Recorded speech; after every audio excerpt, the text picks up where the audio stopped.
தற்போது கிடைத்துள்ள அண்மை செய்தி, அமலாக்கத்துறை வழக்கில் இருந்து விடுவிக்க கோரி செந்தில் பாலாஜி மனு மீது தற்போது ஒரு உத்தரவானது பிறப்பிக்கப்பட்டிருக்கிறது. அதை அண்மை செய்தியாக பார்க்கின்றோம். வங்கி அதிகாரிகளின் விவரங்களை கோரி செந்தில் பாலாஜி தாக்கல் செய்த மனுக்கள் தள்ளுபடி செய்யப்பட்டிருக்கின்றன. சென்னை முதன்மை அமர்வு நீதிமன்றத்தில் இந்த உத்தரவானது தற்போது பிறப்பிக்கப்பட்டுள்ளது.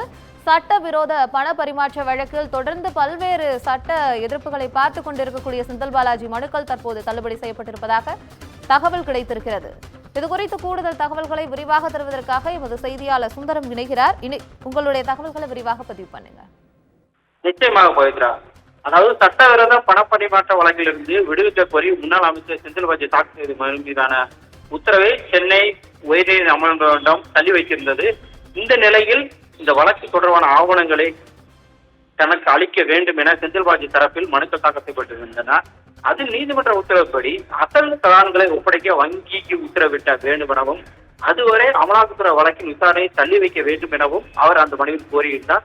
மேலும் கடந்த 2012ஆம் ஆண்டு முதல் 2022ஆம் ஆண்டு வரை சட்டவிரோத பணப்பரிமாற்றம் நடைபெற்றதாக கூறப்படும் அந்த காலகட்டத்தில் சிட்டி யூனியன் வங்கி மற்றும் கரூர் வைத்திய வங்கிகளில் பணிபுரிந்த ஊழியர்களின் விவரங்களை வழங்க கோரியும் 2016 முதல் 2022ஆம் ஆண்டு வரையிலான காலகட்டத்தில் செந்தில் பாலாஜி மற்றும் அவரது மனைவியின் பெயர்களில் டெபாசிட் செய்தவர்களின் பேன் கார்டு விவரங்களையும் தெரிவிக்க வங்கி அதிகாரிகளுக்கு உத்தரவிட வேண்டும் எனவும் அவர் அந்த மனுவில் கோரியிருந்தார்.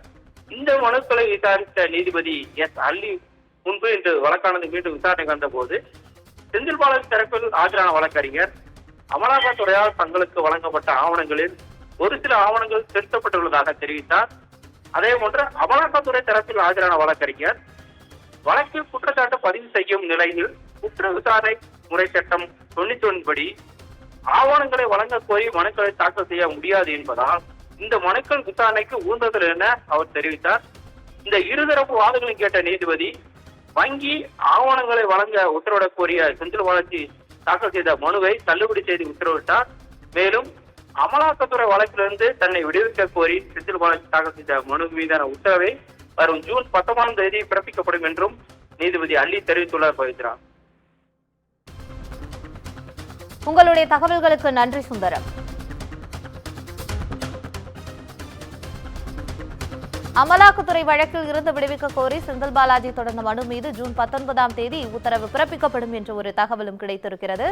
அவருடைய மனுக்கள் தள்ளுபடி செய்யப்பட்டிருப்பதாகவும் தகவல் வழங்கியதை எம்முடைய செய்தியாளர் வழங்கினார். வங்கி அதிகாரிகளின் விவரங்களை கோரி செந்தில் பாலாஜியினுடைய மனுக்கள் தற்போது தள்ளுபடி செய்யப்பட்டிருக்கின்றன.